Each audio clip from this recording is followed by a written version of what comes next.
Hello everyone, সবাইকে জানাই সুপ্রভাত। সবাই আশা করছি ভালো আছেন আর আমরাও বেশ ভালো আছি। তো আজকে এই যে 8:30 বাজছে এখন ঘড়িতে, তো এখন থেকে আজকে ব্লগটা শুরু করলাম। অন্য দিন দেখেছেন তো ভোর 5টা 5:30 থেকে আমি ব্লগ শুরু করি, কিন্তু আজকে প্রচণ্ড ব্যস্ত ছিলাম সকাল থেকে, সেজন্য আজকে ব্লগটা 8:30 থেকেই শুরু করছি। তো আজকে আমার প্রথমেই বাবুকে পাঠিয়ে আজকে আর শুইনি। আজকে স্নান পুজো সবই হয়ে গেছিলো এবং শুভাঙ্গীকে উঠিয়েও নিয়েছিলাম আজকে। তো তারপর আমি স্নান করে আজকে চুলে একটু শ্যাম্পু করেছি।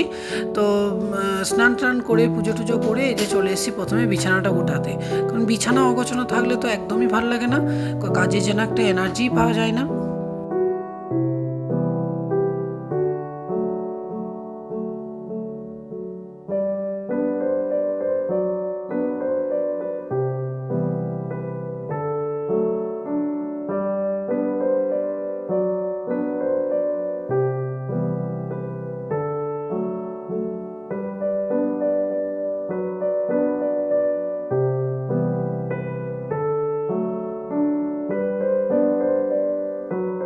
তো যাই হোক, বিছানাটা আমার গোটানো হয়ে গেছে। এদিকে টেবিলটার অবস্থা দেখছেন, সকাল থেকে চাটা খাওয়া দাওয়া হয়েছে, বাবু স্কুল গেল, ওকেও হরলিক্স করে দিয়েছিলাম। এই নিয়ে কাপ ডিস প্লেট সব টেবিলের উপরই পড়ে আছে। তো চলুন টেবিলটাকে গুটিয়ে নিলাম। এবার চলে এসেছি শুভাঙ্গীর জন্য ব্রেকফাস্ট বানাতে। তো আজকে ওকে চিড়ে দিয়ে একটু স্মুদি বানিয়ে দেবো। চিড়ে, আমন্ড, কাজু, তারপর দুধ, এসব দিয়ে ওকে একটু স্মুদি বানিয়ে দেবো। তো দুধটা যেহেতু এখনও আসেনি, তো আমি শুধুই চিড়েটাকে আমন্ড কাজু দিয়ে পেস্ট করে রেখে দিলাম, আর অল্প একটু চিনিও দিয়েছিলাম। তো যেহেতু আমার স্নান অনেক আগেই হয়ে গেছে, তো ওই জন্য আমি হাতেও অনেকটা সময় পেয়েছি। চলো আগে ভাতটা বসিয়ে দিলাম। তো তারপর চলে এসেছি ডাস্টিংয়ের কাজে, কারণ প্রত্যেক দিনই এগুলো আমাকে করতে হয়। তো আজকে একটু করে কলিং দিয়ে নিচ্ছি। তো দু একদিন পরপর কলিংটা দিই, আর দু একদিন এমনি শুধুই একটা কাপড় দিয়ে মুছে দিই ভালো করে, তো এই জন্য পরিষ্কার থাকে।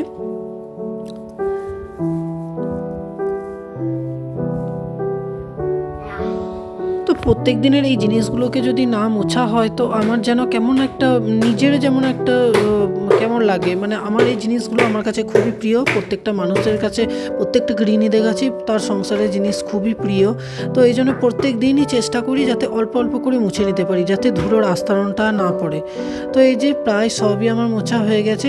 হয়তো প্রত্যেক দিন সব ফার্নিচার আমি মুছতে পারি না, কিন্তু যতটুকু পারি তো সেটাই মোছার চেষ্টা করি। তো এই যে আমার কাঁচের এই যে দেওয়ালের যে ইয়েটা আছে ওটাও মুছে নিলাম।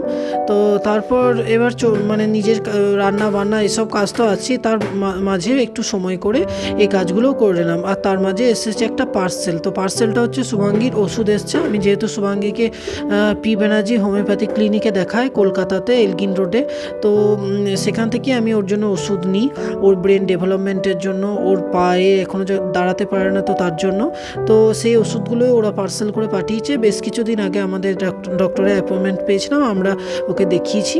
তো এই যে ওনারা ওষুধ পাঠিয়ে দিয়েছেন আমাদের ঠিকানায়।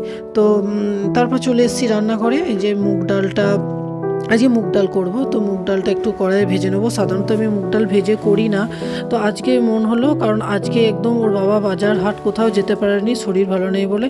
তো আজকে বাড়িতে কোনো সবজি নেই, মাছও নেই, তো আজকে তেমন কিছু তরকারি হবে না। এই যে মুগ ডালটাই করব, আর সয়াবিন আলু আর ডিম দিয়ে একটা তরকারি টাইপের করব। তো আর কিছু না, কারণ হচ্ছে বললামই ওর বাবার শরীরটা ভালো নেই বলেও আজকে হাট বাজার কোথাও যেতে পারেনি। তো এটা দিয়ে আজকে চালিয়ে দেবো।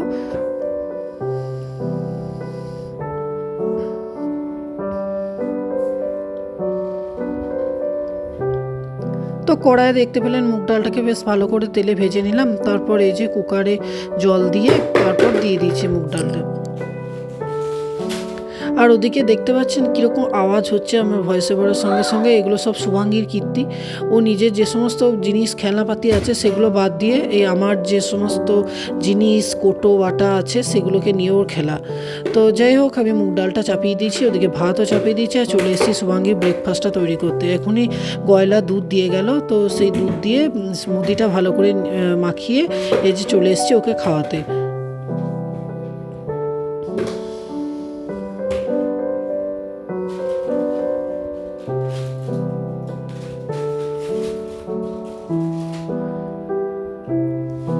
তো তারপর ওকে খাওয়ানো দাওয়ানো হয়ে গেছে। এবার চলে এসেছি আবার রান্নাঘরে, কারণ আমিও ব্রেকফাস্ট করিনি এখনও। তো আজকে আমি ভাবছি শর্টে মানে একটু ম্যাগি বানিয়ে নেবো, মানে বয়েল ম্যাগি। তো সেই জন্য আর ওর বাবা কিছু খাবে না বললো, তো ওই জন্য আমি আমার একার মতোই করে নিয়েছি। আর এই যে চলে এসেছি, সয়াবিন আর আলুটা একটু মানে গরম জলে সেদ্ধ করে নিচ্ছি। তো সেদ্ধ না করলে সয়াবিনগুলো তো খুব একটা ভালো লাগে না খেতে। তো তা যাই হোক, সেদ্ধ হয়ে গেছে। ওদিকে তেলের মধ্যে রসুন ফোড়ন দিয়ে দিলাম, আর পেঁয়াজটাও কুচি করে রেখেছিলাম, তো সেটাও দিয়ে দিলাম। তো একসঙ্গে পেঁয়াজটা রসুনটা বেশ ভালো করে তেলে ভেজে নিচ্ছি। তো তারপরে এবার সয়াবিন আর আলুটাকেও বেশ ভালো করে ভেজে নেব।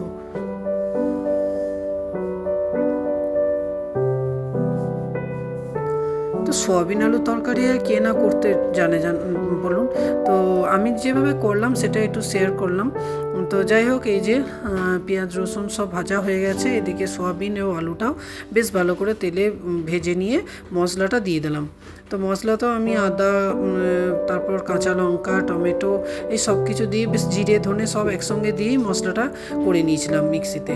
আর এই যে একটু দিয়ে দিলাম ওপর থেকে কাসুরি মেথি, কারণ যে কোনো রান্নাতেই কাসুরি মেথি গন্ধটা আমার বেশ ভালো লাগে। তো তারপরে এদিকে ঢাকা দিয়ে দিলাম। তো হয়ে গেছে মোটামুটি, এটা হতে থাক। তো আমার মোটামুটি রান্নাবান্না এই যে কমপ্লিট হয়ে গেছে সব।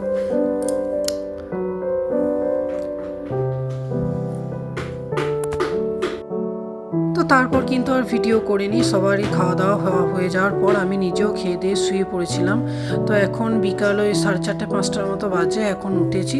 তো চা খাবো, মানে সবাই ওরা বললো, মানে ওরা বাবা ছেলে বললো চা করতে, তো ওই জন্য সবারই চা করে নিলাম। আর কাজের মেয়ে এসছে, ও কাজ টাজ করছে, আমি এদিকে সময় করে চুলটা একটু বেঁধে নিচ্ছি।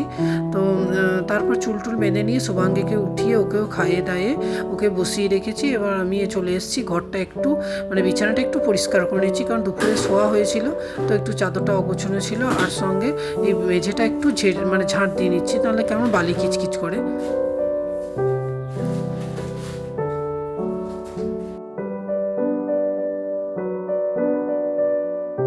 Good evening. তো আবার চলে এসেছি আপনাদের সামনে। তো এই যে আমি সন্ধে দিতে চলে এসেছি। আমার মা তারা, আমার বড় মায়ের কাছে ভালো করে ধূপ ধরিয়ে নিলাম, আর এখানেও দেখিয়ে দিলাম ধূপ। তো সন্ধে টন্ধে দেওয়া হয়ে গেছে আমার, এবার তো রাতের খাবার বানাতেই হবে। তো এই যে আমরা তো প্রত্যেকেই রুটি খাই, 4জনেই। তো এই যে রুটি বানিয়ে নিলাম, আর করবো আজকে পনির আর আলু দিয়ে তরকারি। তো এখানে মোটামুটি 300 গ্রামের মতো পনির আছে। তো সবটা করব না, কিছুটা রেখে দেবো, কারণ খেতে শুধুমাত্র আমি আর ওর বাবা, কারণ আমার ছেলে মেয়ে দুজনেই ওরা দুধ রুটি খায়, ওরা কেউ পনির পছন্দই করে না। তো এই যে পনিরটাকে বেশ ভালো করে কেটে নিচ্ছি ছোট ছোট করে, আর আলুটাকেও কেটে রেখেছি। তো চলুন তরকারিটা বানিয়ে নেওয়া যাক।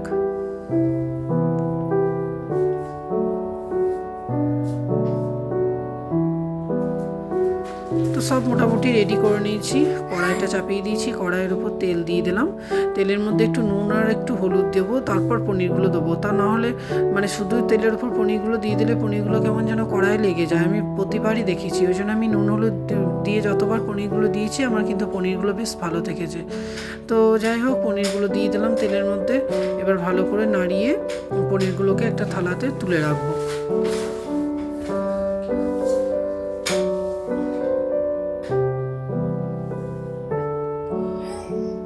একইভাবে আলুগুলোকেও বেশ ভালো করে তেলে ভেজে নিলাম। ওপরে একটু কালো জিরে ছড়িয়ে দিয়েছিলাম, কারণ কালো জিরের স্মেলটা বেশ ভালো লাগে আমার। তো এই যে মশলাটাও বাটা হয়ে গেছে, আমি এখানে আদা, কাঁচা লঙ্কা, কাজু, তারপর আমন্ড, তারপর ওয়াটারমেলন সিডস সেটা সবই দিয়ে একসঙ্গে মশলাটা করে নিয়েছিলাম। তো এটাকেও ভালো করে তেলের মধ্যে কষিয়ে নেব, এবং এই যে নুন আর হলুদ এটা দেওয়া হয়নি, মশলার মধ্যে একটু নুন এবং একটু হলুদ দিয়ে দেবো।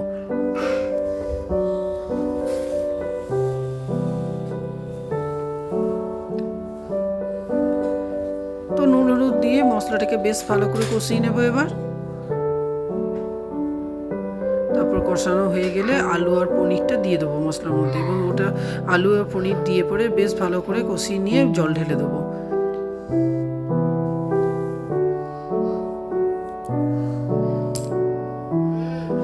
তো যাই হোক, এটা হতে থাক, আমি ঢাকা দিয়ে দিলাম আর চলে এসেছি এদিকে শুভাঙ্গীর রুটিটা ভেজাতে।